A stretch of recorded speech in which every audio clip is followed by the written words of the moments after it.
Subscribe చేసేటప్పుడు అక్కడ ఉండే గంట సింబల్ని ప్రెస్ చేయడం మర్చిపోవద్దు. దాన్ని క్యాన్సిల్ చేయించుకుంది, ఎక్కడిదక్కడ క్లోజ్ అయిపోయింది. క్లోజ్ అయిపోయిన తర్వాత ఇప్పుడు నేను సైలెంట్ అయితే ఇంకా అది ఎట్లా ఉంటుంది అంటే వికారంగా అయిపోతుంది. అందుకని సైలెంట్ అవ్వకూడదని ఈ నిర్ణయానికి వచ్చిన. ఏదేమైనా చావైనా బ్రతుకైనా ఏదేమైనా ఉన్నన్ని రోజులైనా సరే తనతోనే ఉండాలనుకుని ఈ డిసిషన్ తీసుకున్నా. కష్టపెడతాడో సుఖపెడతాడో అనేది నేనైతే చెప్పలేను, కానీ కష్టపడ్డా ఇన్ని రోజులైనా సుఖపడలేదు, ఇకపై కూడా సుఖపడుతున్నా పడను అనేది మాత్రం నా చేతి లేదు. ఆ భగవంతునికే వదిలేసిన. ఎట్లా జరిగేది అంటే అట్లా లైఫ్ అయితే స్టార్ట్ చేయాలని అయితే డిసిషన్ తీసుకున్నా. అది ఫస్ట్ నీకే చెప్తున్నా. సో ఎప్పుడు చేస్తున్నాం అనుకుంటున్నారు మరి? నాకు ఇంకేం చెప్పలేదు. నిన్ననే ఎక్కడక్కడ అక్కడ అయిపోయిందంట. ఈ రోజు పొద్దున ఇంత ముందుకే నిన్న వాళ్ళు పిఎస్ వాళ్ళు ఆయన కాల్ డేటా చెక్ చేస్తారని నా నెంబర్ నుంచి దాంట్లోకి చేయకని చెప్తే నిన్న నేను చేయలేదు. నైట్ ఇంటికి వెళ్ళేసరికి లేట్ అయింది. కాయిన్ బాక్స్ నుండి కాల్ చేస్తే నేను ఇంటికి వచ్చిండ్రా ఆల్రెడీ, నాకు కొంచెం ముందు చేసినా నేను వచ్చి తీసుకొచ్చాను. నేను ఆల్రెడీ ఇంటికి వచ్చిన, రేపు పొద్దుగాల నేను నాకు వీలైతే నేను ఫోన్ చేయలేను, నువ్వే ఎట్లన్నా చేసి నీ కొత్త నెంబర్ నుంచి నాకు కాల్ చేయి మాట్లాడతానంటే నా కొత్త నెంబర్ లో రేపులో బ్యాలెన్స్ చేసుకుని ఇంతకుముందు కాల్ చేస్తే ఈరోజు ఖచ్చితంగా ఫిక్స్, మార్చేది ఏం లేదు. నేను కొంచెం బయట నుంచి ఇప్పుడే వచ్చినా, రెడీ అయ్యి వచ్చేస్తా. ఇంకా డైరెక్ట్ వచ్చేసి ఎవరైనా తీసుకొని వెళ్ళి మా ఊరు గుట్ట మీద చేసుకున్న తర్వాత ఇంటికి పోదా, వాళ్ళు ఏమంటారు అనేది రెస్పాన్స్ మనకు తెలుస్తుంది. ఏదేమైనా ఇది మాత్రం ఫిక్స్ అనేసి చెప్పిండు. కాకపోతే నేను ఒకటి ఏంటంటే మొన్న దాన్ని క్యాన్సిల్ చేయించడానికి ముందు గొడవ అప్పుడు నేను నాన్నకు తెలిసింది ఆల్రెడీ, నీకు నేను చెప్పిన, ఇంట్లో వాళ్ళకి తెలిసింది కనుక నా తరఫున అయితే నాకు ఇప్పుడు అన్యాయం జరుగుతుంది, ఇప్పుడు నాకు ఖచ్చితంగా నువ్వే కావాలని నేను అనుకుంటే నేను గొడవ దిగితే మాత్రం మా వాళ్ళు కూడా వస్తారనేసి చెప్పిన అన్నట్టు.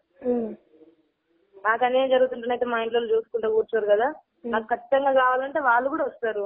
నేను ఫస్ట్ భక్తాన్ని బెదిరిస్తే వాళ్ళు కూడా వస్తారు, కానీ నేను బెదిరించాల్సిన అవసరం లేదు, మర్యాద కలుగుతుంది అన్నప్పుడు ఒప్పుకున్నట్టు.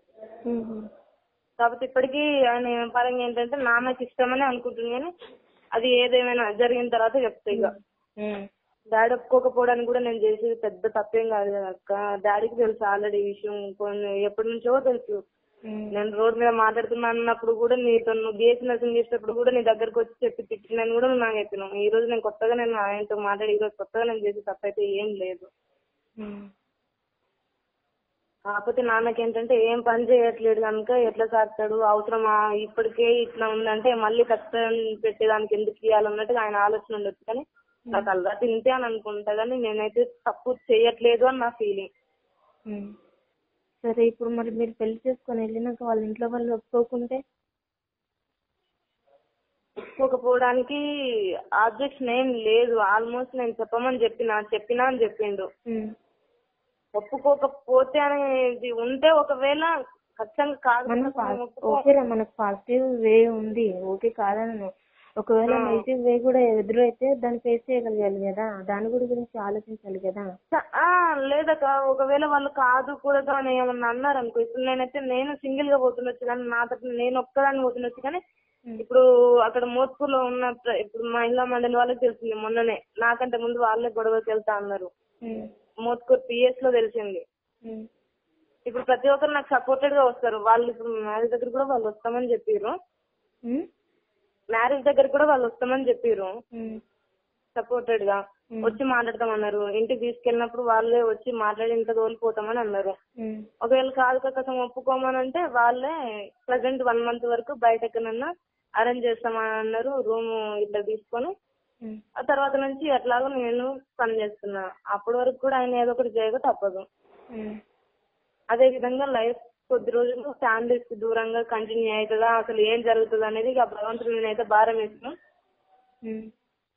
నేను ఇప్పుడు నీ మ్యారేజ్ కావాలి తర్వాత నాది అని నేను సైలెంట్ ఊకోవడం వల్ల అతనికి వాళ్ళ ఫ్యామిలీ వాళ్ళు ఊకోకపోవడం వల్ల మైనస్ అవ్వడం తోటి వాళ్ళు చూస్తున్నప్పుడు చేద్దామని వాళ్ళు తొందరపడుతుంది. నా లైఫ్ ఆగమైపోతుంది, నువ్వెందుకు ఇట్లా చేస్తున్నావు అని నేను ఇక్కడ గొడవ పడడం జరుగుతుంది. ఇదంతా రద్దు చేసుకోవడం కన్నా సరే, ఒకవేళ నీ మ్యారేజ్ జరిగిన రోజు పెద్దవాళ్ళది కాకుండా చిన్న వాళ్ళు అయితే వాళ్ళు వీళ్ళ దగ్గరికి వెళ్ళొద్దు అని అంటారు. అప్పటి వరకు నా తలరాత ఎట్లుంటుందో, రానిస్తారో రానియరు, ఏం జరుగుతుందో తెలియదు, కానీ నా జీవితాన్ని ఆగం చేసుకుంటున్నా లేకపోతే తన జీవితాన్ని ఆగం చేసుకున్నా ఏది అర్థం కావట్లేదు అక్క. ఒక్క నిమిషం లైన్ లో ఉండరు.